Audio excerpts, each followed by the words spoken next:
Waalaikumsalam warahmatullahi wabarakatuh. Oke, alhamdulillah pada kesempatan hari ini kita bisa bertemu lagi ya, sahabat-sahabat kompeten ya. Ini pertemuan yang ketiga dengan saya dan topik kita tetap ya tidak ada perubahan yaitu keperawatan gawat darurat. Nah, mungkin nanti sedikit saya akan review. Kemudian untuk pertemuan kali ini karena ini adalah pertemuan terakhir dengan saya terkait dengan keperawatan gawat darurat, mungkin saya sedikit mengevaluasi ya. Nanti setelah kita berbicara pada pertemuan pertama pengenalan ya, pertemuan kedua mencoba ya, kemudian pertemuan ketiga kita mengevaluasi ya. Artinya di sini saya ingin melihat sudah sejauh mana sahabat kompeten ini memahami dan mengaplikasikan apa yang sudah kita berikan, tips-tips yang sudah kita langsungkan, sehingga nanti saya bisa menilai, oh ternyata siap sudah sahabat kompeten hari ini untuk terjun dan mengikuti uji kompetensi. Ya, nah nanti saya akan sediakan berbagai banyak soal. Ya, nanti saya akan menilai yang pertama adalah kecepatan analisis teman-teman. Ya, kemudian eh, kemudian ketepatan dalam pemilihan jawaban. Ya, nah, nanti akan saya sediakan sekitar 30 soal lah. Cukup lah, mungkin sekitar 1,5 jam ya. Nah, nanti kita akan lihat secara cepatnya 1 menit bisa mengerjakan berapa lama ya. Nanti apabila ada yang kayaknya bermasalah kita akan bahas ya. Di situ. Itu adalah cara kita menilai hari ini. Mudah-mudahan nanti lebih efektif lagi. Cukup di chat saja nanti jawabannya ya. Nanti kita akan bahas seperti biasa, tapi kita temponya lebih cepat lagi karena sudah terbiasa ya. Nah, sudah sering latihan. Nah, nanti apabila ada beberapa yang tidak bisa atau tidak paham, nanti kita akan bahas hal itu. Nah, soal-soal hari ini bukan saya yang buat ya. Saya hanya mengambil beberapa soal ya yang sudah dibiasakan untuk dikerjakan ya. Saya mengambil dari Elsevier, saya mengambil dari beberapa buku Elsevier, kemudian dari BPNI juga ada ya. Kemudian dari eh, Sinersi juga ada ya. Kemudian dari beberapa buku juga ada. Jadi saya gabung saja yang ranahnya UGD ya, gawat darurat saya ambilin saja ya di situ. Nanti coba kita lihat apakah nanti bisa mendapatkan hasil yang maksimal dengan berbagai macam sumber soal ya. Nah, di situ. Jadi saya izin share dulu. Hmm,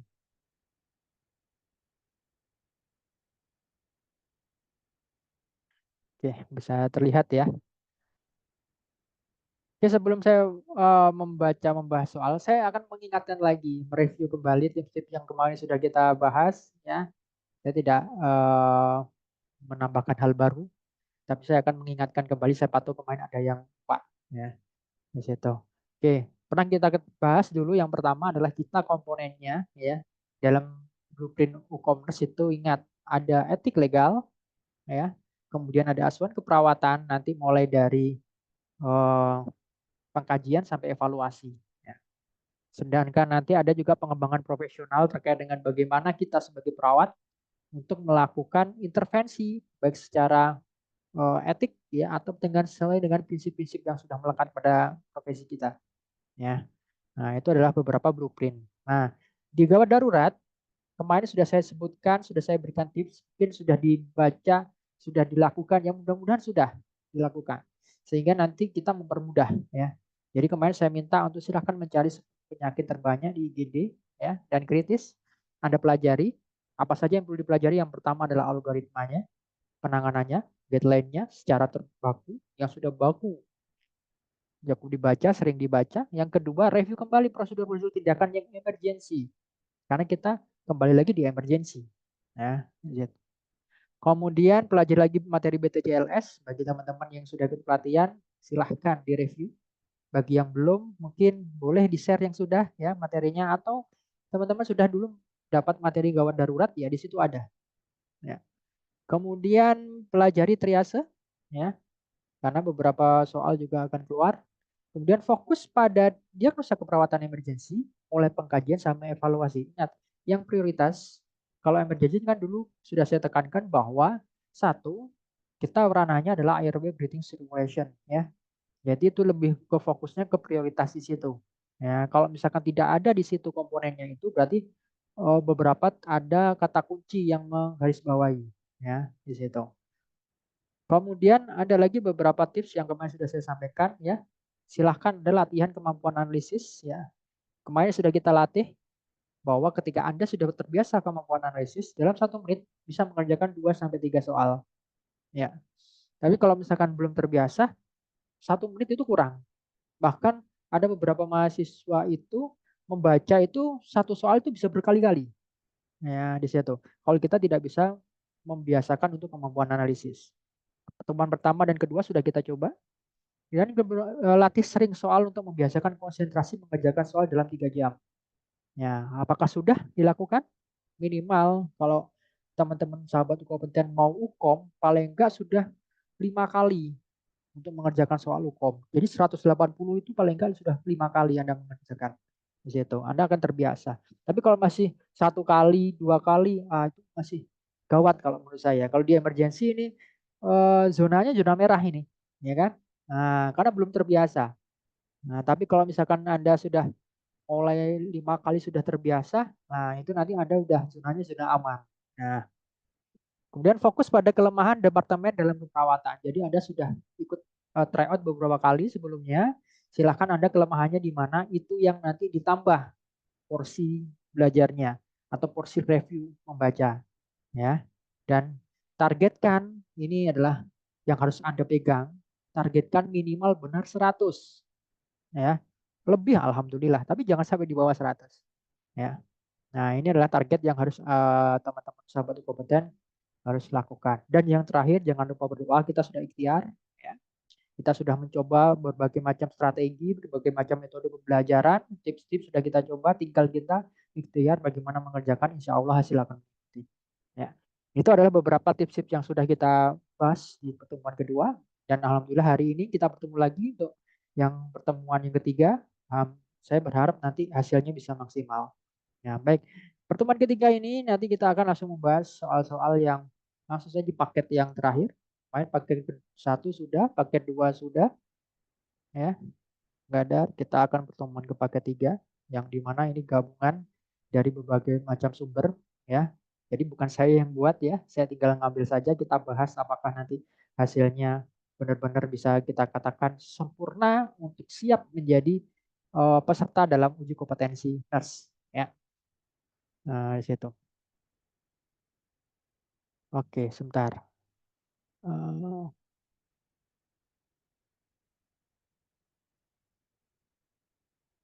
oke, pointernya sudah keluar. Baik. Ya, seperti saya katakan tadi, saya mohon jawabannya saja. Ya, saya ingin menilai berapa cepat teman-teman di sini menjawab. Ya, harapan saya ya nggak sampai 1 menit lah kita mau menjawab. Dan nanti kita presentasikan dari semua yang kita bahas sudah benar berapa. Jadi silahkan teman-teman boleh ditulis di kertasnya masing-masing. Nanti di soal terakhir sudah benar berapa sih gawat darurat itu ya. Kita evaluasi sendiri-sendiri, teman-teman yang menilai sendiri. Kalau misalkan nanti teman-teman sudah 80% benar, sudah aman ya. Jadi sudah siap kita untuk uji kompetensi. Tapi kalau misalkan nanti masih 50% ragu-ragu ya, wah itu perlu nanti belajar serius lagi ya. Nah, di situ. Dan soal-soal ini tidak jauh berbeda dengan soal yang kemarin sudah kita bahas 1, 2 karena saya mengikuti blueprintnya ya. Jadi tidak jauh kemana-mana, cuma mungkin narasinya yang berbeda, pilihannya mungkin ada sedikit yang sama, ada sedikit yang berbeda. Cuma tipikalnya sama. Oke, kita mulai dengan soal yang pertama. Baik. Nah, teman-teman, soal pertama, nah, di sini kalau kita lihat mungkin kalau ada yang bisa jawab silahkan di chat saja. Ini sudah kita bahas di pertemuan sebelumnya, ya kan? Nah, di mana teman-teman saya minta untuk menganalisis analisis gas darah. Jadi kalau misalkan sudah seperti ini, apakah yang dapat disimpulkan dari hasil pengkajian pada pasien tersebut? Ya, ingat kalau seperti ini sudah yang fokusnya teman-teman hanya di data-data ini saja, ya. Nah, data-data ini saja. Jadi selebihnya teman-teman nggak usah melihat sudah, ya. Kalau kita lihat di sini kemarin sudah saya infokan bahwa kita fokus yang pertama adalah ke pH. pH adalah indikator kunci utama, ya kan? Di situ. Kalau kita lihat pH-nya adalah 7,25. Itu sudah tidak normal. Normalnya adalah 35 sampai 45. Kondisi ini yang mengakibatkan pasien kalau kurang dari 7,35 adalah apa? Coba kita lihat ada yang menjawab. Oke, ada yang A. Mungkin yang lainnya. bisa langsung chat saja, thread ya, biar kita tahu ya. Di situ ada yang A, asidosis metabolik. Mungkin ada yang lainnya. Oh, ada juga banyak W. Silahkan mungkin. Saya berikan kata kunci lagi ya, bahwa normalnya pH adalah 7,25, normalnya PCO2 ya. Nah, di sini ada HCO3, ada PCO2. PCO2 normalnya berapa kira-kira teman-teman kemarin? Ada yang bisa bantu? A, asidosis metabolik. A, asidosis metabolik. Nah, ini kayaknya perlu saya bahas dulu ini ya. Oke, sebentar. Saya akan ambilkan contekannya ya. Karena kayaknya ini menjadi oke. Nah, kemarin sudah kita bahas. Nah, ini teman-teman. Ya. Nah, ini yang harus teman-teman hafalkan ya. Karena di soal-soal yang saya ambil itu dari Sinersi ada, dari Elsevier ada, kemudian dari PPNI juga ada soal ini. Makanya saya keluarkan lagi ya. Nah, jadi menjadi hal yang harus dihafal akhirnya ya. Jadi kalau misalkan pH-nya tadi kita sudah mengetahui 7,35 sampai 7,45 itu adalah hal normal, kalau dia kurang dari 7,35 pasti asidosis ya. Pasti asidosis. Oke. Kemudian kalau misalkan PaCO2, nah PaCO2 kan normalnya 35 sampai 45 sebenarnya sama ya. Nah, apabila nanti kondisinya lebih atau kurang berarti ada masalah. Nah, sekarang kita akan mengkategorikan. Berarti yang kita nilai adalah pH, PaCO2, HCO3 dan base excess. Kebetulan base excess-nya nggak ada tadi ya. Nah, tadi kalau tidak salah kasusnya 7,25 berarti dia masuk ke asidosis. Berarti yang kita lihat adalah asidosis. Yang pertama asidosis respiratori, yang kedua adalah asidosis metabolik. Nah, di sini. Ya, ini dua. Dua ini yang perlu kita identifikasi akhirnya. Nah, ketika sudah kita tahu bahwa dia masuk ke asidosis, jadi pilihan alkalosis kita buang di situ. Dan sebaliknya kalau misalkan nanti pH-nya 7, misalkan 50, 7,60, berarti kita pilihannya alkalosis. Alkalosis respiratori atau metabolik. Yang lainnya kita buang asidosisnya. Berarti ada dua kandidat tadi, yaitu asidosis respiratori dan asidosis metabolik. Sekarang bedanya di mana? Ya kan? Nah, yang kita lihat adalah di sini. PaCO2 dan HCO3. Nah, di situ. Kalau tadi kita melihat PaCO2-nya berapa? Kalau saya lihat tadi PaCO2-nya 60. Ya kan? Nah, berarti kan kalau ranahnya lebih dari 45, dia masuknya ke respiratori. Ya. Kalau misalkan dia kurang dari 35, dia nanti masuknya mungkin bisa metabolik. Tapi kita identifikasinya di sini di HCO3 nanti. Tapi tadi ketika lihat HCO3-nya dia dalam batas normal kalau tidak salah. Ya. Berarti kita lebih mengarah ke asidosis respiratori. Ya. Seperti itu ya. Oke. Nah, kita akan coba lihat. Nah, tadi. Nah, ini ya. Jadi kata kuncinya, nah, nah, pH yang harus Anda lihat, yang kedua adalah PaCO2. Ini kan normalnya tadi 35 sampai 45 kan ini kan lebih, berarti respiratori masalahnya, ya. Kemudian hasil 3 ya. Di sini tadi ada masalah ya. Jadi normalnya berapa ya? Nah, di situ. Berarti kita lebih mengarah ke sini. Jadi jawabannya sebenarnya yang kita kunci di sini adalah asidosis dan asidosisnya ada tiga, satu, dua, tiga, ya. Jawabannya lebih mengarah adalah yang C, ya. Jadi tolong teman-teman dihafalkan, ya. Kalau ini kita nggak bisa mengarang-arang akhirnya, jadi harus dihafalkan tadi, ya. Nah di situ, itu harus dihafalkan. Oke, next soal berikutnya dievaluasi ya, berapa benarnya. Oke, soal kedua. Silahkan yang sudah terbiasa menganalisis, dulu sudah saya berikan informasi dan caranya. Yang pertama adalah silahkan baca langsung Pertanyaannya, apakah hasil analisis klinis berdasarkan tampilan tanda dan gejala? Tanda dan gejala ya teman-teman. Jangan berpikir yang lainnya. Kata kuncinya di situ. Kalau kita lihat A, B, C, D, E, oke semuanya tanda dan gejala. Ini levelnya bagus soalnya. Ya, di situ. Nah, karena kita tidak bisa memastikan jawaban yang mana A, B, C, D, E ini yang mengalami masalah, sekarang kita cari kata kuncinya. Ya, gitu ya caranya ya. Nah, kemampuan untuk menganalisis. Coba kita cari kata kuncinya. Seorang perempuan berusia 30 tahun datang ke unit gawat darurat dengan keluhan pusing dan sakit kepala.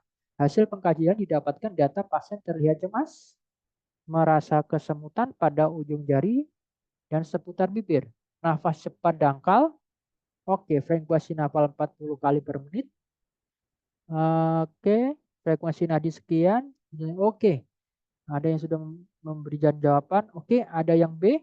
Oke, selain B mungkin jawabannya di sini yang perlu kita pilih yaitu bisa A, bisa B, ya. Nah, bisa A, bisa B. Untuk yang lainnya kita anulir ya. Mengapa kita anulir? Saya akan jelaskan dulu, ya. Jadi yang C ini Kussmaul ini terjadi pada pasien ketoasidosis diabetikum, ya. Di sini nggak ada tanda-tanda keton, ya. Jadi nggak ada masalah. Intoksiasi karbon dioksida juga tidak mengarah ke sana, ya. Apalagi panik disorder karena sudah dilihat kalau panik disorder jarang sekali terjadi kasus-kasus di mana bisa sampai dia tanda-tanda frekuensi napasnya bisa sampai sekian, ya. Nah, di sini kita tinggal bahas yang 1 dan 2, ya. Nah, data-data yang terlihat di sini, gejala di sini, saya lebih mengarahkan ke jawaban yang A. Mengapa? Tanda-tanda sesak nafas di sini eh, lebih cenderung dari adanya mungkin sumbatan jalan nafas, ya, dan lain sebagainya, ya, di situ. Kalau kita lihat di sini nafasnya cepat dan dangkal, apalagi kata kuncinya sebenarnya satu, teman-teman, di sini, yaitu frekuensi nafasnya, ya. Ini kata kuncinya sudah. Frekuensi nafasnya 40 kali per menit. Sudah pasiennya. Kalau sekian sudah hiperventilasi dia, ya. Kalau misalkan di sini ada tanda-tanda ya pasiennya ada gejala keton dan lain sebagainya, ya, kita masuknya ke pernafasan Kussmaul, ya, di situ. Nah, itu yang perlu kita analisis. Jadi kata kuncinya di sini frekuensinya, nah, lebih tinggi. Nah, di situ. Ya. Itu adalah beberapa yang disebutkan dalam soal ini yang diharapkan. Nah, makanya kemampuan analisis perlu dilatih ya, teman-teman. Nah, tadi ada yang benar jawabannya ya. Sudah bagus analisisnya. Kita coba lagi ya. Soal berikutnya. Soal ketiga. Nah, di sini. Ini juga mengecoh juga. Nah, ini mengecoh, sangat mengecoh kalau menurut saya. Apakah indikator klinisnya yang mendukung diagnosis pada kasus tersebut? Nah, boleh saya diminta jawaban? Mual dan muntah, bradikardi, pernafasan Kussmaul, nyeri kepala hebat, nyeri yang menjalar ke perut. Kalau teman-teman yang di klinis biasanya sudah hafal kalau seperti ini. Tapi teman-teman yang mungkin dari reguler perlu analisis lagi, ya, gejala-gejala ini. Coba kita cari kata kuncinya di dalam narasi. Seorang laki-laki usia 37 tahun, bahwa saudaranya jadi dengan keluhan dada seperti tertekan pada sesak nafas. Oke, pasien jantung ya, fix di sini ya, karena ada EKG juga, di mana hasilnya menunjukkan ST elevasi bagian inferior pada EKG. Nah, nah di situ. Jadi kalau inferior biasanya masalahnya kan kalau kita lihat EKG-nya di situ bagian inferiornya ya yang bermasalah. Pada diagnosis infrak miokard harus didapat dengan diobservasi. Sudah kata kuncinya itu sebenarnya. Ya. Gejalanya biasanya indikator klinisnya apalagi. Nah, itu kan pertanyaannya sebenarnya. Nah, kalau teman-teman yang sudah di rumah sakit mungkin di IGD sudah bisa memprediksi ya. Oh, setelah ini gejalanya ini ya. Setelah ini gejalanya ini. Nah, mau dibantu saya teman-teman di klinis atau mungkin ada teman-teman yang eh, sudah membaca terkait dengan STEMI, non STEMI atau infrak miokard ya. Gejalanya seperti apa? Silahkan ada yang memberi jawaban terkait dengan jawaban ini.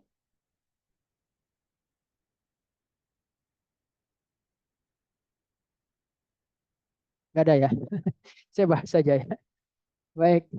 Nah, Jawabannya di sini. Oh, ada sudah. Oke, terima kasih atas jawabannya. Oke, ada yang A, ada yang C. Oke, ada yang E. Oke, ada yang E. Oke, saya kasih tahu jawabannya yang benar di sini adalah yang A. Ya, benar Bu Siti Khotijah ini benar. Analisisnya bagus ya. Nah, di situ. Mengapa kok A? Ini makanya saya katakan tadi mengecoh ya. Ini soalnya mengecoh. Ya, karena dari hasilnya jawaban dari teman-teman banyak yang salah memang. Hari ini saya keluarkan soal-soal yang banyak mengecoh ya. Oke, mengapa yang A? Mual dan muntah merupakan manifestasi klinis dari infark miokard ya, yang disebabkan stimulus refleks pusat muntah dari serabut nyerinya.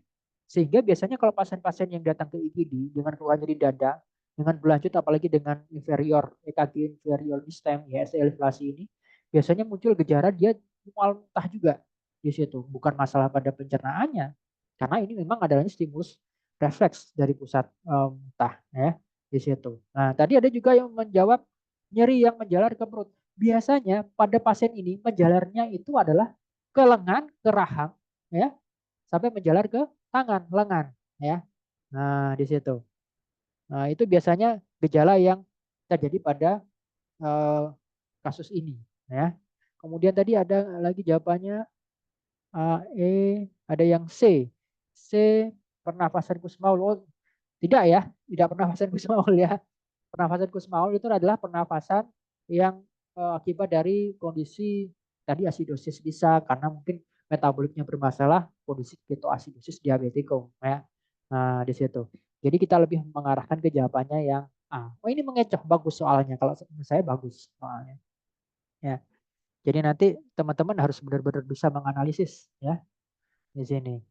Oke, next ya. Dari 3 soal sudah benar berapa? Jadi bagus jawabannya Bu Siti Khadijah. Oke, next yuk pertanyaan keempat. Ya, di sini. Apakah yang menjadi penyebab buruknya kondisi pasien tersebut? Berarti penyebabnya ya teman-teman. Kata kuncinya penyebab. Ingat, saya katakan lagi penyebab. Jadi silahkan teman-teman cari penyebabnya. Kalau kita lihat A, adanya benturan cedera kepala, penurunan jumlah volume darah. B, C, penurunan rangsangan vasomotor. D, dekompresi jantung akibat kita elektrolit. E, vasodilasi pembuluh darah. Oke, kita akan cari kata kuncinya dulu di narasi ya untuk menilai apakah jawaban yang paling benar. Seorang perempuan usia 2 tahun dibawa ke IGD, kecelakaan lalu lintas. Hasil pengkajian didapatkan data pasien tidak sadarkan diri dengan tekanan darah turun ya, turun 70 50. Frekuensi nasinya meningkat ya. Ingat, nadi mengindikasikan bahwa ada kehilangan cairan ya, banyak.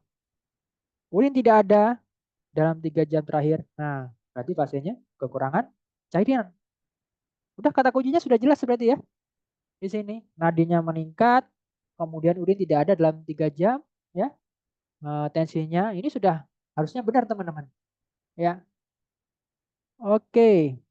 Jawabannya oke. B, D, B. Oke. Bu Siti Khotijah dengan Bu Dewi ya. Firda sudah benar ya. Jawabannya adalah B. Kan sudah jelas ya. Kita analisisnya harus tepat loh ini ya. Nggak boleh kemana-mana sudah. Satunya dia nadinya meningkat, urinnya sudah tidak diproduksi, apalagi tensinya turun. Pasti dia volume darahnya itu bermasalah ya. Terjadi penurunan jumlah volume darahnya. Nah, di situ ya. Jadi berpikirnya nggak kemana-mana akhirnya ya. Nah, ada jawaban yang D, dekompensasi jantung akibat tidak keseimbangan elektrolit. Nah, kalau elektrolit berbeda lagi. Nanti akan ada teman-teman, kalau ada elektrolit, teman-teman nanti pasti disuguhkan data-data laboratorium juga. Itu biasanya ada. Kemudian ada tanda gejala kekurangan cairan dan elektrolit, tapi identik dengan rehidrasi hampir sama, ya kan? Nah, di sini kita lebih mengecondong ke dalam volume cairannya yang banyak yang hilang. Nah, di situ ya. Karena indikator yang pertama adalah nadi, jelas ya kan? Urin juga tidak ada di situ. Itu ya analisisnya ya. Oke, sudah terbiasa ya, sudah banyak yang benar ya, sudah panas, mulai panas ini akhirnya ya. Oke, kita next lagi ya. 4 soal. Tadi benar berapa sudah ya, kita biasakan lagi. Yuk. Nah, soal berikutnya. Apakah masalah yang tepat dialami pada pasien tersebut? muntah yang berlebih, keadaan hiperventilasi, KAD, infeksi akibat luka dan tidak sembuh-sembuh, diuresis. Oke, kita akan cari kata kuncinya. Seorang perempuan usia 40 tahun diantar ke UGD karena mengalami penurunan kesadaran. Hasil pengajian menunjukkan riwayat sesak, demam, badan lemas, muntah 3 hari sebelumnya masuk rumah sakit. Urin sekian, pH oke sekian, terdapat luka, tidak sembuh. Oke, ini sama seperti soal yang pertama tadi muncul. Kita tinggal meneruskan saja.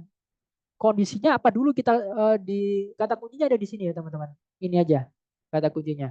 Kondisinya dia kondisi apa dulu? Nah, di sini. Alkalosis apa asidosis? Ya kan? Tadi sudah sedikit saya singgung, ya. Nah, apa? Oke, sudah ada yang menjawab? Oke. C. Yes, ya. Oke, benar-benar ini analisnya sudah mulai panas. Oke, bagus jawabannya, ya. Sudah benar. Jawabannya adalah C, teman-teman, ya. Nah, ada mungkin yang selain C mungkin analisisnya, ya. Nah, mengapa C? Tadi dari awal sudah saya singgung. Ini pasiennya acidosis. Ya. Tadi benar saya katakan bahwa rendahnya pH itu karena adanya bikarbonat ya dalam kondisi asidosis, terutama pada kondisi metaboliknya. Di situ penyebabnya adalah adanya keton. Keton itu diambil dari proses katabolisme atau anabolisme yang dimana diambil dari lemak ya. Nah, di situ muncullah hasil asam lemak bebas dan tanda-tanda keton di situ yang mengakibatkan pH-nya di situ mengarah pada kondisi asidosis ya. Sehingga biasanya terjadi pada KAD ketoasidosis diabetikum. Nah, apalagi tanda-tandanya penurunan kesadaran jelas. Jadi kalau pasien hiperglikemi itu ada dua kondisi yang berbahaya, yaitu ketoasidosis diabetes dan KAD dan KAHONG biasanya kan. Di situ. Itu dua kondisi yang luar biasa. Tapi paling banyak yang kita identifikasi memang KAD, bisa kita analisis dari blood gas analisis tadi ya. Di situ. Oke, sudah benar ya jawabannya ya. Oke, 5 soal. Mudah-mudahan ada benar yang 3, ada yang benar yang 4 ya. Oke. Next, soal berikutnya. Nah, ini nomor 6. Apakah hasil pengkajian terbaik yang menunjukkan distensi kandung kemih pada pasien tersebut? Nah, ini soalnya agak mudah, teman-teman. Ya. Kalau distensi jelas lah ya. Jangan sampai salah ya. Silahkan. Kalau distensi saya nggak usah baca soal narasinya sudah. Kita baca pilihannya aja sudah tahu jawabannya. Ya. Karena kata kuncinya adalah menunjukkan distensi kandung kemih. Ya. Nah, ini narasi hanya sebagai penunjang. Oke. Ya, ada yang A, ada yang E, ada lagi? Ya, silahkan. Ada yang lainnya? Ada yang A, oke. Ada yang E. Oke, jawabannya kita kunci. Jawabannya yang benar adalah yang A. Oke. Nah, pembekakan di atas sekitar pubis. Ya, itu biasanya kita lakukan pemeriksaan fisik. Ya, kita palpasi aja sudah kelihatan. Nah, di situ. Ya, jawabannya yang A. Jadi saya nggak perlu baca narasinya panjang lebar. Ya, di sini saya hiraukan narasinya. Saya cuma melihat pilihannya saja sudah kita analisis. Oh, jawabannya jelas yang A ini. Nah, kalau bunyi peka belum tentu. Ya, nyeri tekan lepas di bawah simbis belum tentu juga distensi. Ya, ingat kalau misalkan dia ISK juga ada nyeri juga. Nah, di situ. Keluaran urin dari meatus ureta juga bukan. Keluhan nyeri di daerah sibi-sibi juga bukan. Ya, bisa mungkin terjadi nyeri, tapi yang kita indikasikan adalah distensi yang memastikan bahwa dia itu distensi. Berarti kalau kita memastikan bahwa dia itu distensi ya jelas adanya pembukaan di atas gobes ya. Oke, sudah benar ya jawabannya. Meskipun tadi ada yang beberapa yang pilih jawaban yang lain ya. 6 soal, harapannya sudah besar benar minimal 4 ya supaya aman. Oke, soal ketujuh. Nah, di sini. Soal ketujuh, apakah intervensi yang tepat dilakukan pada kasus tersebut? Ingat, intervensi. Kalau kita analisis seperti yang sudah kita lakukan kemarin, A, itu intervensi bukan ya. Nah, menyaring. B, meningkatkan intake output. C, mengambil spesimen urin. D, memberikan obat analgesik. E, periksa kadar HB. Oh, ini mengecoh juga, teman-teman. Nah, ini mengecoh juga. Nah, jadi coba kita lihat seorang laki-laki usia 30 tahun IGD dengan keluhan nyeri hebat. Skalanya 8. Hasil pengkajian di sini ada hematuria, kemudian uretal kalkus ya, tekanan darah sekian, sekian, nafasan oke, masih dalam batas normal 24. Pasien dijadwalkan akan dilakukan hitotripsi. Oke, prosedur tindakan pemeriksaan saluran kandung kemih yang menggunakan alat yang dimasukkan melalui saluran kemih ke dalam ureter. Kemudian nanti baru batu itu dipecahkan dengan gelombang magnetik ya. Itu tindakannya yang diartikan tadi itu tripsi ya. Nah, jadi apa kira-kira diapakan dulu nih pasiennya? Oke, ada B, oh, ada yang B. Mm-mm. Mungkin ada yang lainnya? Karena ini sedikit mengecoh, memang sedikit mengecoh ya. Ada yang D, oke, ada yang D.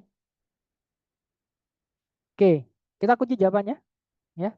Oke, jawabannya di sini adalah yang D. Bener yang jawab D ya.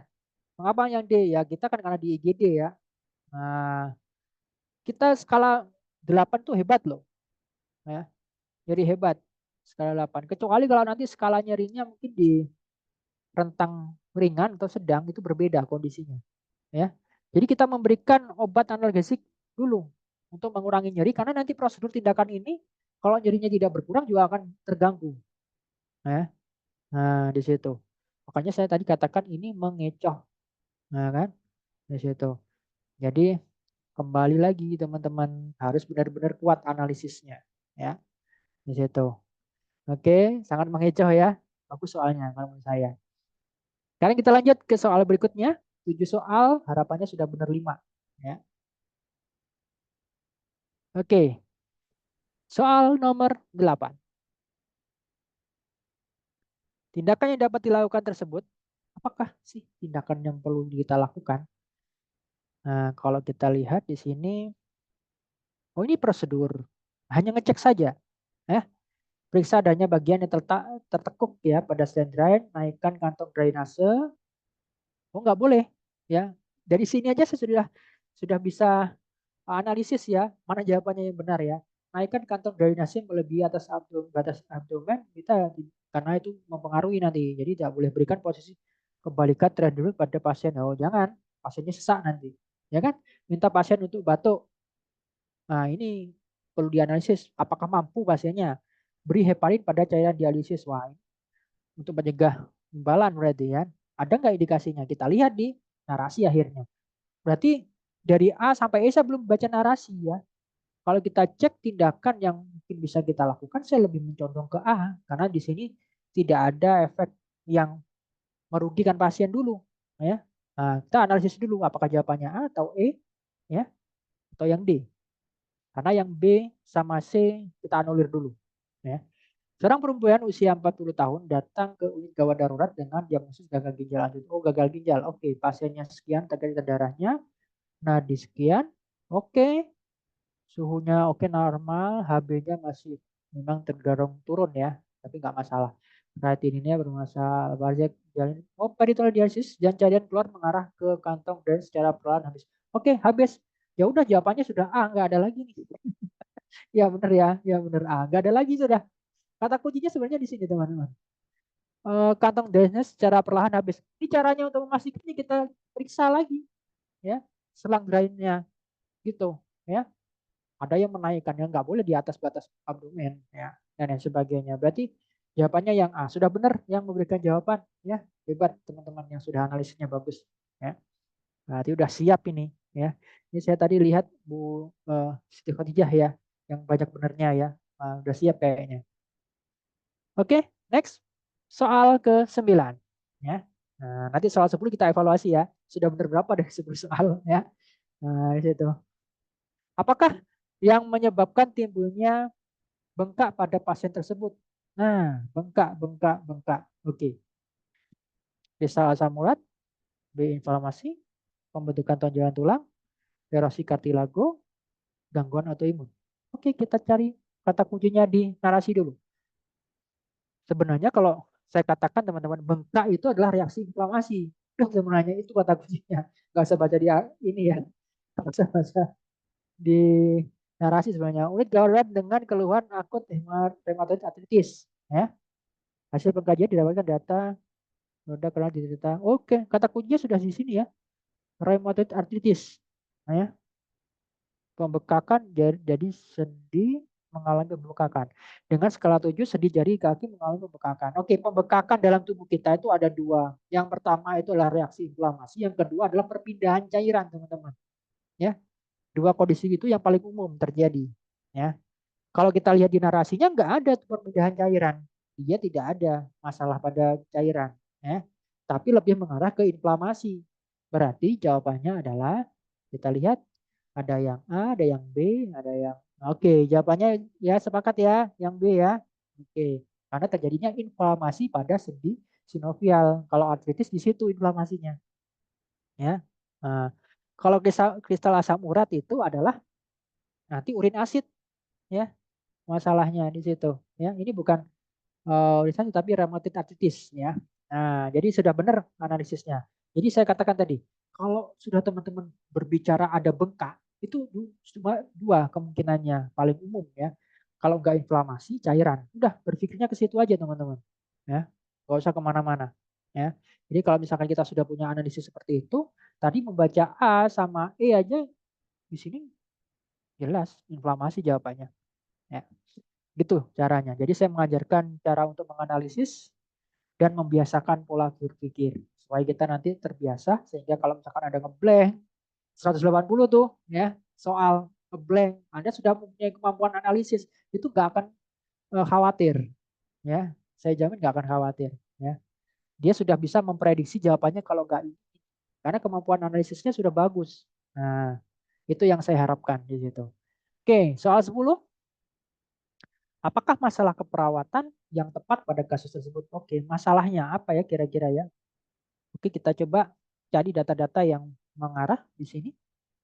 Seorang laki-laki berusia 30 tahun datang ke unit gawat darurat dengan keluhan demam dan menggigil. Hasil pengkajian didapatkan keluarga mengatakan pasien mengeluh sakit sejak kembali dari daerah timur Indonesia seminggu yang lalu.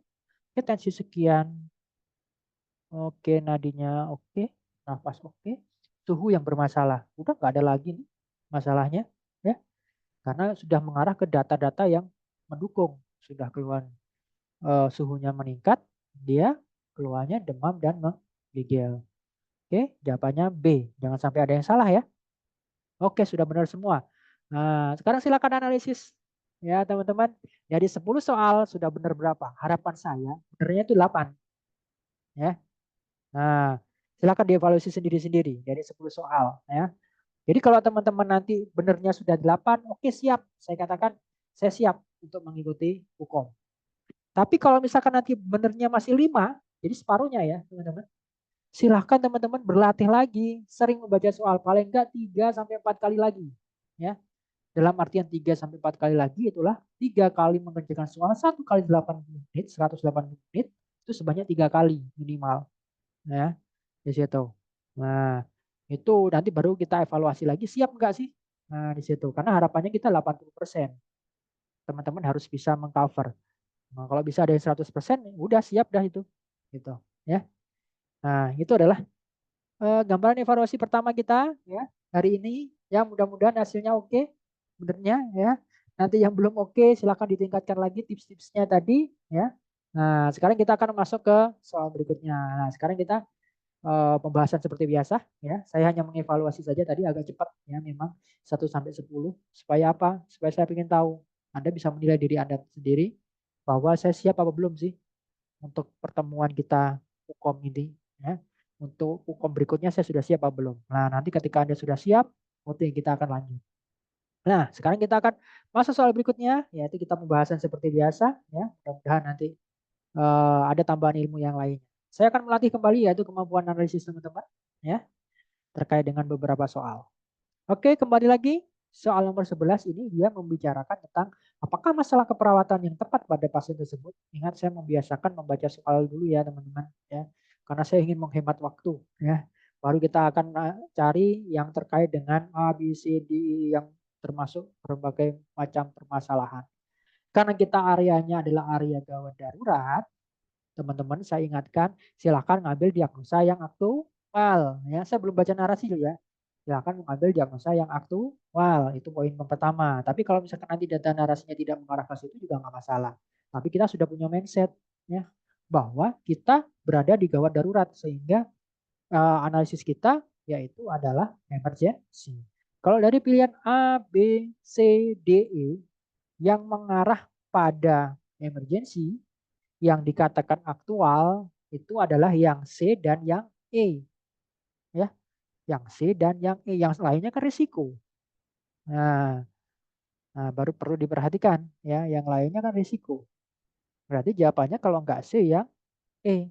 Kembali lagi, karena kita belum yakin, analisislah kita di narasi. Seorang laki-laki berusia 25 tahun ya datang ke unit gawat darurat dengan keluhan adanya perdarahan satu dari hidung dan mulut serta muncul bercak kemerahan di tubuh pasien terutama pada kedua lengan. Oke, hasil pengkajian didapatkan pasien tampak lemah, terlihat bingung, akalnya dingin, ya, frekuensi 100 kali per menit, frekuensi nafasnya 27 kali per menit, suhu 38. Keluarga yang mengatakan bahwa pasien telah mengalami demam. Oke, pasiennya kita curiga ya adanya demam berdarah mungkin ya. Nah, di situ. Nah, di sini menandakan bahwa pasiennya mengalami kehilangan cairan. Ya. Oke, ada yang E, ada yang E semua ya. Nah, oke. Ini mengecoh soal ini. Saya suka soal ini. Ya. Mengapa saya katakan jawabannya? Saya mengarahkan ke jawaban yang C, teman-teman. Ya. Mengapa saya jawabkan sebagai shock hipovolemik itu adalah bukan masalah keperawatan. Ya. Nah, ini mengecoh kan? Jadi shock hipovolemik itu ditentukan berdasarkan kolaborasi dengan tim medis. Ya. Nah, kecuali kalau teman-teman mengambil diagnosanya diagnosa Carpenito. Di situ ada potensial komplikasi. Nah, terkait dengan hipovolemik, ya, shock hipovolemik. Jadi jawabannya yang C, ya. Ingat masalah keperawatan ya teman-teman. Ya, di situ. Jadi kekurangan volume cairan. Ini mengecoh ini, pinter yang buat soal. Ini kalau nggak salah soalnya Elsevier kalau nggak salah ya, buku Elsevier kalau nggak salah ya. Nah, di situ. Jadi bagus nih soalnya. Ini benar-benar mengecoh. Dan teman-teman tidak terfikirkan ya, karena ini benar shock hipovolemik benar ya. Tapi yang ditanya tadi katakan bahwa yang ditanya adalah masalah keperawatan. Nah, ya tapi soal-soal seperti ini nanti mungkin presentasinya di UKOM mungkin nggak banyak ya, karena termasuk mengecoh soalnya di situ. Oke, bisa dipahami ya. Jadi jawabannya adalah yang C karena sebabnya tadi saya jelaskan masalah keperawatan yang diminta ya, bukan kondisi ya, bukan kondisi masalah apa penyebabnya pada pasien secara medis, tapi adalah masalah keperawatan. Oke, next kita beranjak ke soal berikutnya. Apakah tindakan yang tepat dilakukan pada kasus tersebut? Ya, kita analisis dulu A sampai E. Pasang infus, ini adalah tindakan. Minta kali itu mendatangi lembar juga tindakan. Cari informasi kepada ada anggota oke, kita anulir. Pastikan kembali HPHT-nya. Oke, tanyakan riwayat penyakit. Oke, udah teman-teman nggak usah baca narasi. Sebenarnya kita sudah prediksi jawabannya paling A ini, ya kan? Nah di situ. Ingat di IGD nggak ada lagi kondisi-kondisi yang emergensi, ya. Tapi untuk memastikannya, kembali lagi kita baca narasi untuk memastikan, ya. Tapi kita sudah punya mengunci, ya, tindakan apa kira-kira yang harus kita lakukan, ya. Oke, seorang perempuan Primigravida berusia 60 tahun diantar menggunakan ambulans ke unit gawat darurat. Hasil pengkajian didapatkan pasien mengalami nyeri abdominal hebat dan sudah jadinya ruptur. Nah, kalau ruptur lagi tuba falopi ya akibat kehamilan etopik, nah ini perlu tindakan terkait dengan cairan ya. Frekuensi nazinya juga sudah meningkat. Nah, ini harus kita berikan cairan juga. Jadi jelas tindakannya yang A ya, yang emergency. Oke, tips yang pertama dulu sudah saya katakan kalau kita mengerjakan emergency kita harus berpikir ke emergency. Airway breathing circulation kita nomor satu ya. Diagnosa yang aktual ya, intervensi yang prioritas ya. Nah, kecuali apabila tindakan-tindakan yang lain yang tidak ada di narasi baru kita simpulkan lagi ini tindakan apa. Nah, di situ. Sehingga kalau kita sudah berpikirnya seperti itu, antara A dan E tanpa membaca narasi sudah kita bisa jawab jawabannya adalah yang A. Nah, di situ. Oke, kembali lagi kemampuan analisis ya. Soalnya gampang. Kita akan coba soal yang lain. Oke, di sini kembali lagi. Apakah prioritas tindakan? Ingat teman-teman, prioritas berarti kalau kita prioritas di IGD apa saja? Pasti tindakannya berkaitan dengan ABC. Ingat ya, prioritas ya. Jadi kalau misalkan kita lihat A sampai E, mengatasi masalah sirkulasi oke, masalah pernapasan juga oke, jalan nafas juga oke. Indikasi obat sesuai dengan isi kita anulir dulu, mendukung psikologis pada pasien kita anulir dulu. Jadi jawabannya A, B, C. A, B, C kita kunci dulu, kita tambahkan narasi yang ada kata kuncinya. Apa kira-kira yang perlu kita tambahkan? Ada yang bisa bantu saya? Ini jawabannya yang mana? Seorang perawat IGD menerima pasien laki-laki usia 48 tahun dengan kondisi sakit akut dengan tanda vital. Frekuensi nafasnya 30, terdengar ngorok. Nah, jelas ya kalau ngorok ini. Apalagi dia kesadarannya menurun. Oke, jawabannya. Ya, benar semua jawabannya. Ya, mulai dari Andi, Dewi, Uswatun, sama sampai Firda ya. Benar semuanya. Ya, jawabannya C. Jadi kalau misalkan kita sudah tahu kuncinya, karena dia masalahnya adalah jalan nafas. Nah, oke, benar ya. Soalnya mudah berarti kalau benar. Kita akan next ke soal berikutnya. 14, jangan khawatir, saya punya banyak soal, ada 3 berapa sekian soal ya. Mudah-mudahan nanti cukup waktunya untuk kita bahas semuanya. Apakah respon yang tepat ditunjukkan pada kasus tersebut? Nah, ini butuh pengetahuan pengetahuan terkait dengan hasil ya, pemeriksaan berarti. A. Hiperkapnia, B. Hipokalemi, C. Peningkatan PO2, D. Alkalosis respiratori, E. Hiperventilasi. Oke, kalau ini kita tidak bisa analisis teman-teman. Ya, harus kita baca narasi dan cari kata kunci. Seorang laki-laki berusia 25 tahun di bawah keluarganya ke unit gawat darurat dengan keluhan sesak nafas. Hasil pengkajian didapatkan data nafas pendek dan cepat. Terlihat kelelahan, mengantuk, kesadaran somnolen. Oke, frekuensi nafas 34, nadinya 110. Pasien diduga mengalami spontaneous pneumotorak. Oke, kata kuncinya adalah pneumotorak, teman-teman ya. Spontaneous pneumotorak. Nah, saya jelaskan dulu. Nanti teman-teman yang jawab. Ya. Jadi kondisi-kondisi spontaneous ini, pneumotorak ini mengakibatkan masalah pada pertukaran gas. Yang satu permasalahannya. Sehingga apabila tidak mampu, jadi dia tidak bisa mengkompensasi, maka akan terjadi penumpukan karbon dioksida, terutama dalam darah. Ya. Sehingga kalau misalkan pertukaran gas tidak terjadi, CO2 itu di darah tidak bisa terjadi pertukaran. Ya. Akhirnya terjadilah penumpukan karbon dioksida. Nah, penumpukan karbon dioksida ini akhirnya mengakibatkan pasiennya mengantuk, penurunan kesadaran. Kan itu ada tuh, kesadarannya menurun, mengantuk pasiennya, ya kan? Nah, di situ ya. Sehingga mungkin bisa mengakibatkan nadi meningkat, nafas di sini juga meningkat karena dia berusaha untuk mempertahankan bikarbonat. Nah, di situ. Akhirnya kondisi inilah yang nanti harus kita analisis dari A sampai E ya. Mungkin ada dua kondisi ya, mungkin A dan D. Tapi kita lebih cenderung ke yang A. Tadi mengapa? Tadi saya katakan bahwa kondisi spontaneous pneumotorak mengakibatkan masalah pada pertukaran gas. Sehingga karbon dioksidanya menumpuk di dalam darah yang kita kenal dengan hiperkapnia. Ya, di situ. Jadi itu adalah jawabannya yang benar, yang diharapkan itu adalah yang A. Ya, di situ. Itulah gambaran soal kasus di sini ya. Bisa dipahami ya. Ini soalnya agak agak sulit memang. Ya, levelnya berbeda dengan soal-soal sebelumnya. Karena kita harus ada pemahaman terkait dengan kondisi penyakit. Kemarin di awal kita sudah menginfokan bahwa silahkan cari masalah keperawatan paling kasus terbanyak di IGD, ya kan? 10 kasus terbanyak di IGD. Salah satunya ini, ya pneumotorak ini paling banyak loh di IGD, ya.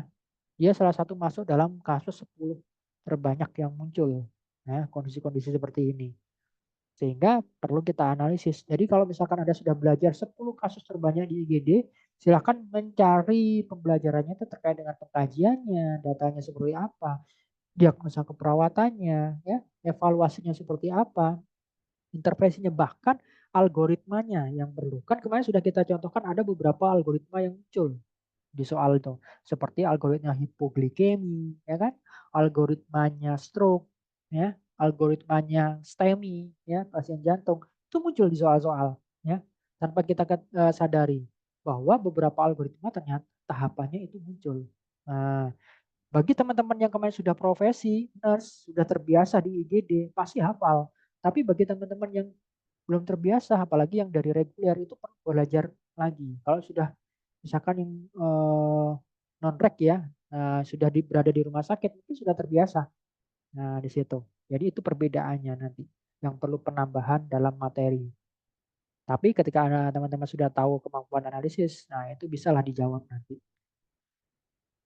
Oke, next. Soal ke-15. Data apakah yang akan Anda dapatkan dan harus dievaluasi pada kasus ruptur limpa? Ruptur limpa, kata kuncinya ya data. Kata kuncinya data, harus dievaluasi pada ruptur limpa. Kondisi akral hangat, A, B, peningkatan tekanan nadi, C, ASI tes, D, menurunkan tekanan darah dan tanda shock, E, takikardi dan nyeri dada. Sudah, saya tidak baca narasi loh teman-teman. Ini aja saya sudah tahu jawabannya A sampai E, kita bisa mengunci jawabannya. Ya, di situ. Nah, kira-kira jawabannya yang mana? Nanti baru kita pastikan ke narasi. Ya, nah, di situ. Jawabannya yang lebih mengarah di sini kalau kita lihat kondisi ruptur limpa, pasti nanti B dan D ya gambarannya. Kita sudah kunci jawabannya, kalau enggak B ya D. Mengapa B? B kalau misalkan banyak darah yang hilang, pasti nadinya juga mengalami peningkatan. Tapi kita cari yang lebih dominan lagi. Kalau misalkan terjadi ruptur limpa, ingat ruptur limpa itu diperdari arteri besar yang mengakibatkan kondisi apabila terjadi ruptur, dia kondisinya adalah mengalah pada kondisi hipovolemik. Sehingga apa? Kalau kondisi hipovolemik, tekanan darahnya menurun, terjadilah kondisi shock. Nah, seperti itu. Ya, jawabannya benar. Benar semua. Ya. Oke, D jawabannya. Jadi seperti itu ya. Saya nggak baca narasi ya. Jadi ada beberapa kasus, teman-teman, bahwa narasi itu hanya sebagai pelengkap. Ya. Nah, jadi ada beberapa soal seperti itu. Jadi hanya kita tahu kata kuncinya di dalam soal, kita sudah bisa menganalisis jawaban A sampai E tanpa membaca narasi. Tapi kembali lagi, saya tidak langsung memberikan jawaban seperti itu, tapi kita analisis dulu kata kuncinya yang ada di narasi. Karena di situ kata kuncinya di narasi juga jelas. Tensinya sudah turun, ya. Nah, di situ frekuensi nasinya juga meningkat, ya. Jadi sudah jelas bahwa mengarah pada kondisi shock. Apalagi sudah dipastikan bahwa USG-nya mengalami ruptur limpa. Nah, di situ. Pasti sudah jawabannya di situ. Nah, itu untuk memastikan. Jadi kalau teman-teman sudah mengunci jawaban antara pilihan dengan kata kunci yang sudah didapatkan, untuk memastikan kembali, tolong dibaca narasinya. Jangan dilewatkan. Nggak perlu banyak kok waktunya. Mungkin sekitar 10 detik sudah selesai. Ya, jadi 1 menit ini kita bisa mengerjakan 2 sampai 3 soal. Hemat waktu akhirnya. Oke, next. Soal ke-16. Ya. Nah, soal ke-16 di sini, apakah tindakan yang tepat dilakukan pada kasus tersebut? Tindakan. Kita coba analisis dulu transfer pasien dengan posisi evaluasi tindak.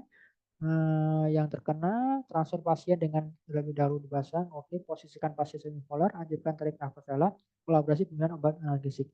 Oke, kita coba. Saya tidak bisa memastikan jawaban yang mana tanpa membaca narasi kalau seperti ini. Ya, kita akan cari kata kuncinya di narasi. Seorang perempuan berusia 18 tahun tergeletak di jalan. Oke, ini kondisinya di jalan ya. Nah, karena mengalami kecelakaan. Hasil pengkajian dia komposmetis. Oke, kata kuncinya terdapat fraktur femur. Nah, pasiennya ada keluhan nyeri. Oke, frekuensi nasinya mungkin karena nyeri ya. Nafasnya mungkin nggak ada masalah. Nah, berarti kita harus segera pindahkan nih pasiennya ini, jangan dibiarkan itu di jalan loh, ya. Berarti jawabannya kalau enggak A, B, ya. Karena kita harus memindahkan pasiennya. Oke, tapi kita analisis dulu tindakan yang mana yang benar. Nah, di situ. Oke, kita lihat jawabannya. Oke, sudah benar semua jawabannya. Jadi sama-sama transfer, tapi kita juga harus mengamankan dulu yang fraktur femurnya itu dengan dipasang bidai, ya, di situ. Jadi jawabannya yang B, ya. Nah, ini di jalan. Udah benar, nggak ada yang salah. Kita next saja. Berarti kategori mudah soalnya. Oke, ini soal yang berbeda dari soal-soal sebelumnya. Dan ingat, perilaku profesional melekat pada ini. Nah, tadi kan ada beberapa presentase di blueprint-nya, sekitar 5% kalau nggak salah ya, 15%. Ya, nanti ada perilaku profesional. Ya. Apakah hal yang dapat disampaikan pada pasien lain pada situasi tersebut? Ya. Kami akan sibuk untuk sementara waktu. Sayangnya kami harus memberikan pertolongan pada pasien lain terlebih dahulu. Oke, menurut saya nggak cocok kalimatnya. Saya menyadari bahwa Anda telah menunggu cukup lama. Tapi sekarang sepertinya Anda harus menunggu lebih lama lagi. Wah, inilah apa lagi? Akan ada keterlambatan lagi, pasien yang baru saja datang tersebut mengalami serangan jantung. Dan pasien tersebut perlu diberikan pertolongan yang terlebih dahulu. Oke, coba cari kata-kata yang lain dulu. Saya tahu Anda telah menunggu, tapi hidup pasien tersebut tergantung pada segera pertolongan diberikan. Anda akan mendapatkan perhatian yang sama jika Anda berada pada kondisi demikian. Nah, ini kata-kata yang lebih baik nih, ya, yang D ini. Yang E, kami harus memberikan pertolongan pada pasien yang baru datang tersebut. Mohon Anda dapat menunggu. Oke, analisisnya D dan E, tapi saya lebih condong ke D. Saya belum baca narasi. Jadi ini yang kita harus cari analisis dulu di pilihan jawabannya, ya, tanpa membaca narasi. Kalau kita lihat, oke, jawabannya oke, sudah sepakat ya, berarti kita tidak perlu membaca narasi, kita analisis A sampai E dengan perilaku profesional, kita sudah mengarah bahwa jawabannya yang ungkapan yang lebih baik itu adalah yang D, ya, seperti itu. Karena pasiennya ini dia kan pasien sedang berada di IGD, pasien dengan cedera ringan, pasien dengan demam, pasien dengan sakit hati, tapi ada pasien yang mengalami impact tiba-tiba datang. Jadi harus kita sampaikan bagaimana penanganan berdasarkan prioritas yang ada di IGD. Oke, jawabannya benar, yaitu adalah yang D. Ya. Ini adalah kondisi yang bagus dengan perilaku profesional. Jadi seperti itu ya. Ini adalah salah satu contoh soal-soal terkait dengan perilaku profesional. Ya. Jadi teman-teman nanti akan menjumpai mungkin sekitar 3 sampai 5 soal mungkin ya terkait dengan perilaku profesional ini yang melekat dari semua departemen ya. Mungkin di IGD satu, nanti di maternitas satu, di anak satu, mungkin seperti itu ya. Ya, jadi harus benar-benar mudah. Kalau ini tinggal kita kemampuan profesional kita bagaimana menganalisisnya saja ya. Oke, next soal berikutnya. Nah, ini soal yang levelnya kayaknya oke, levelnya agak tinggi sedikit karena perlu menganalisis kondisi. Ya. Pasien diagnosis gagal jantung. Oke, kata kuncinya ada gagal jantungnya. Apakah hasil pemeriksaan fisik lain yang mungkin didapatkan pada kasus tersebut? Kata kuncinya saya ingatkan lagi. Kata kuncinya adalah gagal jantung kanan. Jadi sudah berpikir, kira-kira kalau misalkan kondisi gagal jantung kanan, kondisi tanda gejala pemeriksaan fisik yang seperti apa saja yang muncul gitu. Ya. JVP lebih dari 4 cm, pinky sputum, edema paru, ortopneu, dyspneu. Nah, ini kan ini benar-benar perlu analisis nih, ya. Kalau teman-teman yang sudah menguasai perbedaan gagal jantung kanan dengan gagal jantung kiri, ini sudah tahu jawabannya yang mana, gitu, ya.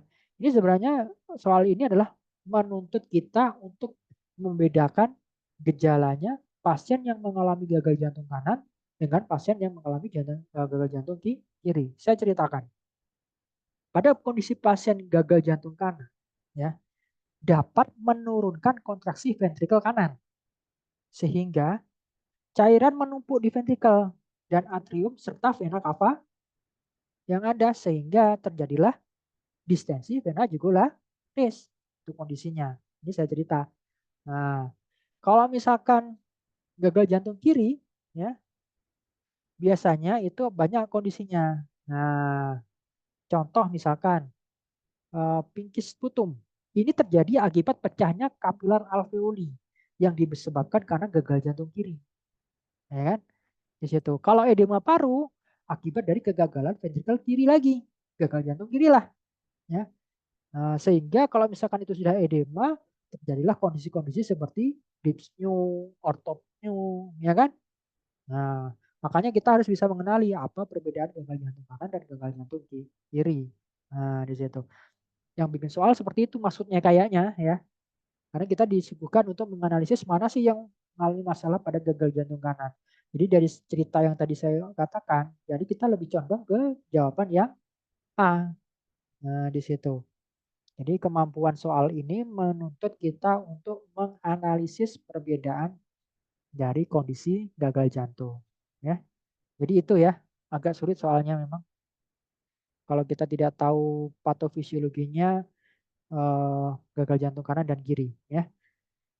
Ini banyak muncul ya. Jadi teman-teman tadi pasien jantung itu terutama gagal jantung itu masuk ke dalam 10 penyakit ya, banyak di IGD yang populer. Nah, di situ. Jadi tolong dibaca ulang ya, direview saja di situ. Oke, next lagi. Soal 19. Ya. Oke, kita coba untuk langsung saja. Manakah pernyataan yang berhubungan dengan temuan hasil pengkajian pada hasil tersebut? Pernyataan ya. Kata kuncinya adalah pernyataan, berarti terkait dengan temuan. Oke, gangguan keseimbangan nutrisi, alkoholisme, penyembuhan tulang, positif glycogen balance, konsumsi obat hipoglikemi oral dalam jangka panjang. Kita tidak bisa menganalisis, akhirnya kita akan coba untuk mencari kata kuncinya terlebih dahulu. Seorang perempuan berusia 33 tahun diantar ke UGD karena tidak sadar. Pasiennya tidak sadar. Hasil pengkajian GCS-nya 8, urin output-nya 700 mili dalam 4 jam, BB pasien 50 kg, hasil laboratorium ditemukan adanya keton. Nah, keton. Kata kuncinya di sini ya. Ditemukan adanya keton pada darah dan urin. Sudah, kata kuncinya di situ. Nggak ada lagi, ya. Manakah pernyataan yang berhubungan? Berarti semuanya adakah kaitannya A sampai E yang berhubungan dengan kondisi disebut adalah apa? Silahkan boleh. Sudah saya kasih kata kuncinya yaitu adalah adanya keton pada darah dan urin. Itulah kata kuncinya. Oke, silahkan mohon bantuannya jawabannya. Ada yang E? Ada yang selain E? Oke, silahkan. Andi Kurniawan menjawab E. Mungkin yang lainnya bisa dibantu. Ada yang D? Oke. Ada yang lainnya? Ada yang D?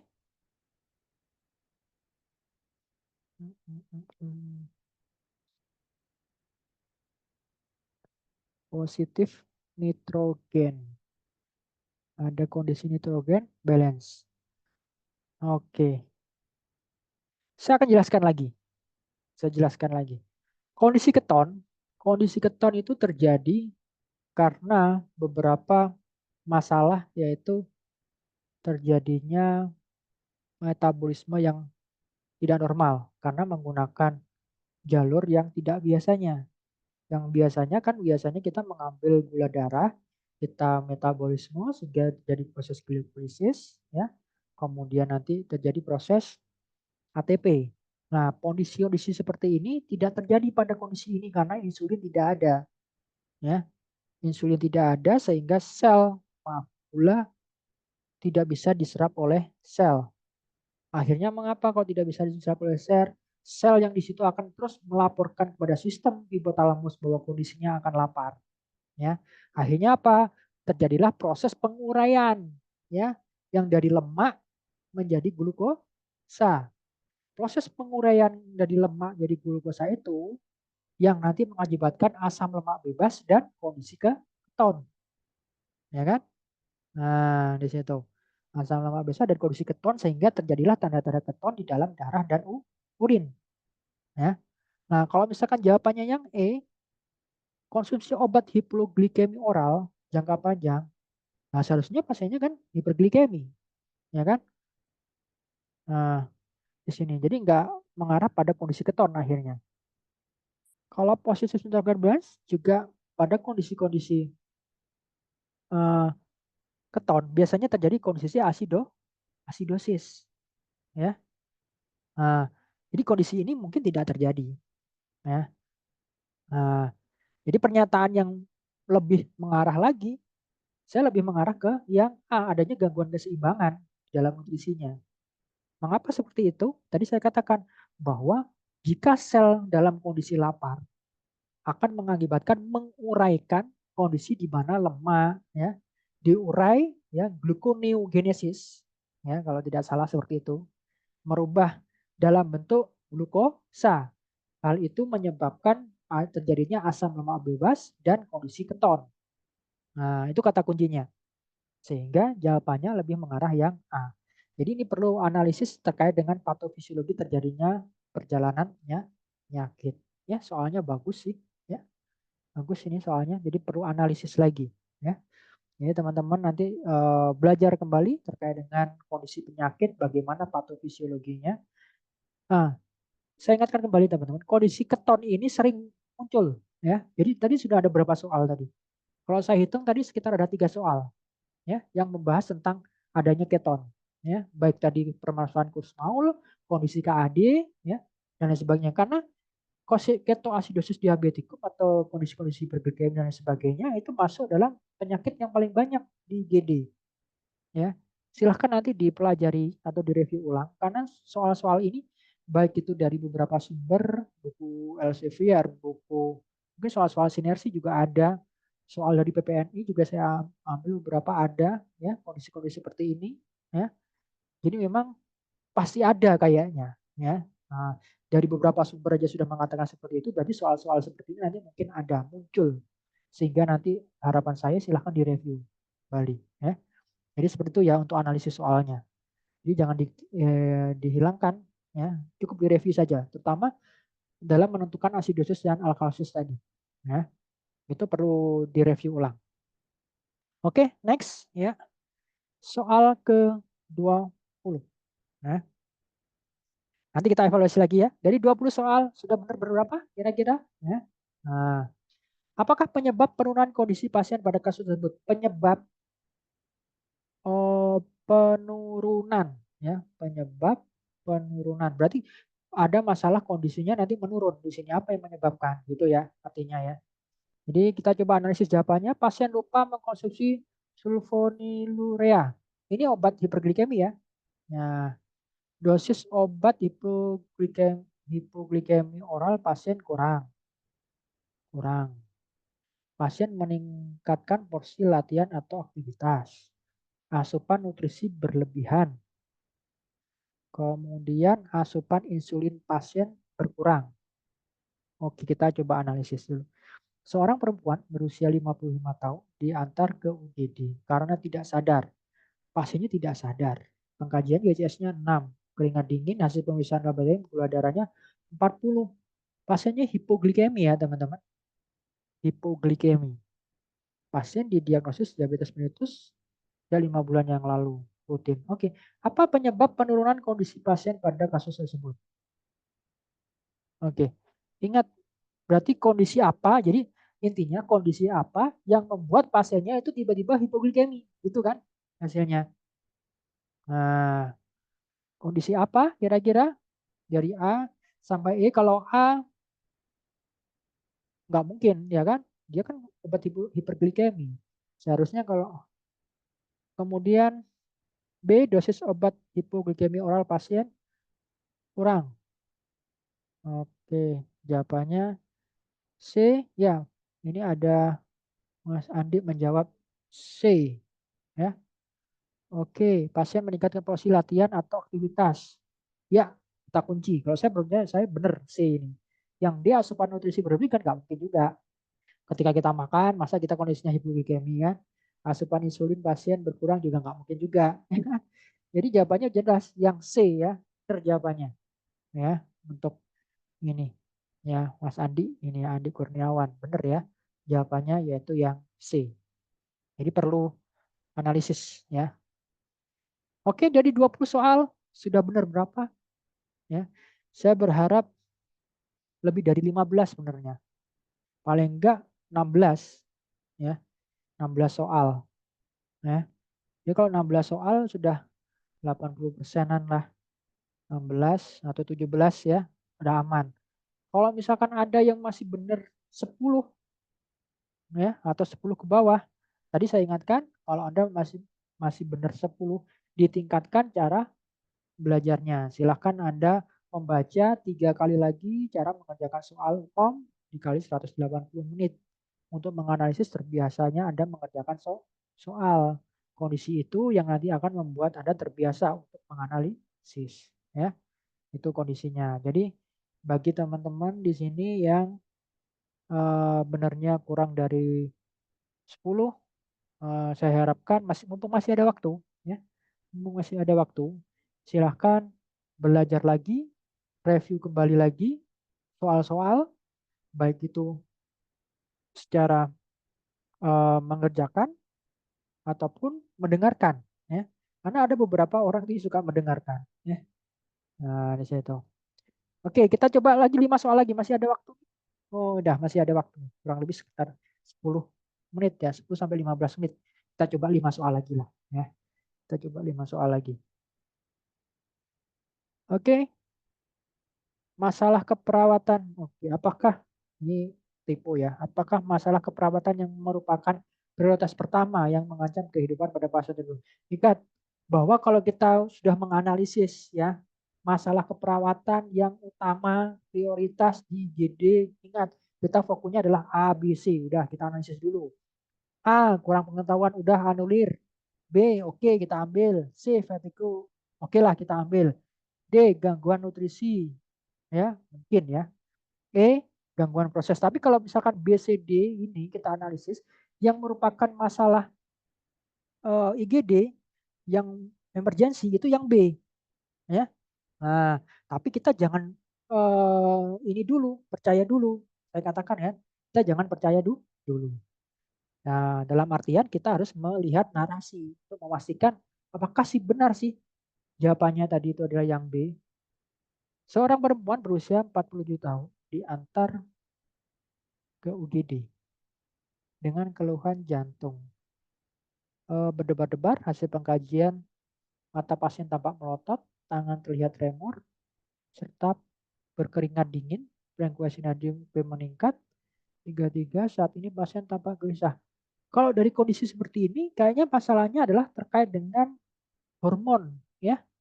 Kalau kita lihat ini ada masalah pada hormon endokrin tiroid ya, kalau misalnya T3 dan T4 kalau nggak salah. Kondisi gejalanya ya. Karena T3 dan 4 itu nanti berdampak pada sistemik ya, yang menyebabkan hipermetabolik, terutama meningkatkan nadi takikardi pasiennya. Kondisi itu meningkatkan oksigen meningkat akhirnya ya. Nah, ketika oksigen meningkat, nah nafasnya meningkat juga kan akhirnya. Ketika meningkat berakibat pada kondisi jantung dan iskemik ya. Akhirnya terjadilah gagal jantung sehingga menurunkan stroke volume ya. Nah, teman-teman ini sudah melihat kan, kalau terjadi stroke volume berarti masalahnya jelas terkait dengan cardiac output ya. Di situ. Udah, jadi yang emergency benar yang B tadi sebenarnya ya. Jadi sebenarnya kalau misalkan tadi teman-teman nggak tahu teorinya, kita sudah mempunyai kemampuan analisis A dan E, A sampai E yang merupakan masalah prioritas yang mengancam pasti di situ tidak ada lain yaitu yang B sudah.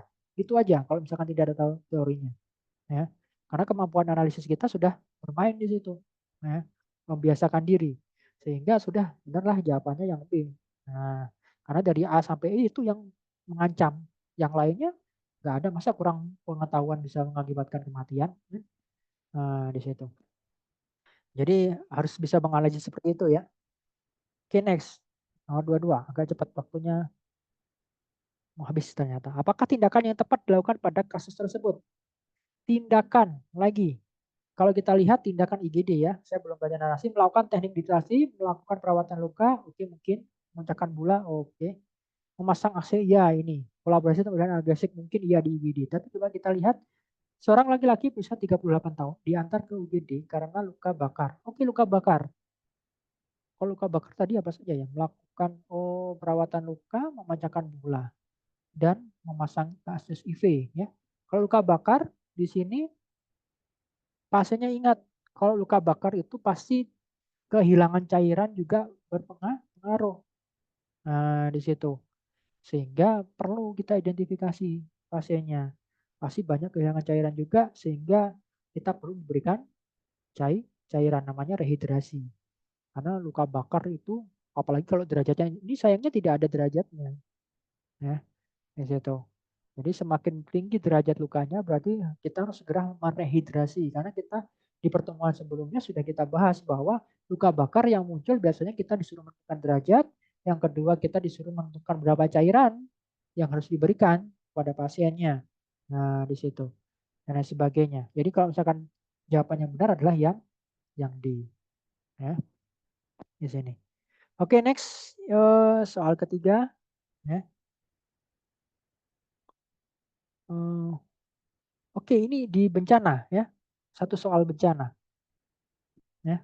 Di mana ke lokasi tempat melaksanakan triase pada situasi tersebut? Ini ada di parkiran rumah sakit, kejadian bencana, gawat darurat, lapangan olahraga, rumah sakit terdekat. Seorang nurse manager diinformasikan untuk mengikuti latihan bencana bersama masyarakat. Skenario bencana akan mencakup pemboman di sebuah pusat perbelanjaan dengan ratusan korban jiwa. Waduh, ini. Kalau kita lihat konsep bencana, kita melakukan triase, ya kita lakukan triase di bencana, ya kan? Berarti kalau kita jawab, ya jawabannya jelas. Kita melakukan triasenya di tempat kejadian bencana.